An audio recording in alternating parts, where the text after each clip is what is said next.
أشرف حكيمي، لاعب كرة القدم المغربي الدولي، يعتبر أحد أبرز الأسماء في عالم كرة القدم اليوم.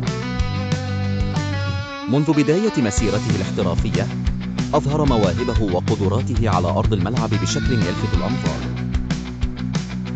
وبفضل أدائه الفريد والمتميز، أصبح حكيمي يحلم بتحقيق إنجاز كبير في مسيرته، وهو الحصول على الكرة الذهبية. في يوم من الأيام، كان حكيمي يجلس في منزله يستعرض قائمة اللاعبين الذين حصلوا على الكرة الذهبية من قبل. كان يفكر في التحديات التي يجب أن يتجاوزها ليصبح مثل هؤلاء الأساطير. في تلك اللحظة، تذكر سنوات التدريب الشاقة، حيث كان يمضي ساعات طويلة في تحسين قدراته البدنية والمهارية. حكيمي قرر العمل بجدية أكثر لتحقيق حلمه.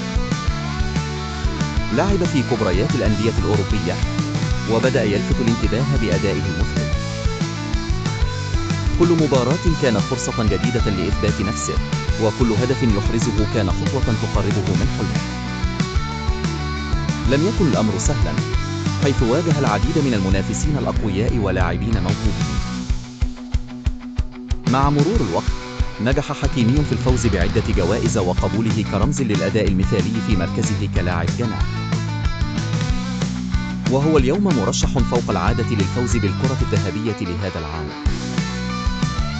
الشعور بالفخر والإنجاز غمر حكيمي وكل محبيه فالمغرب والعالم العربي الأفريقي بل والدولي. كان يعلم أن الفوز بالكرة الذهبية ليس فقط مجرد إنجاز شخصي، ولكن هو تمثيل لعمل جماعي وتفاني كبير وشغف لا ينقطع. جميعا من أجل حكيمي لتحقيق حلمه الذي يجسد الإلهام والإصرار لجميع اللاعبين الطموحين في العالم.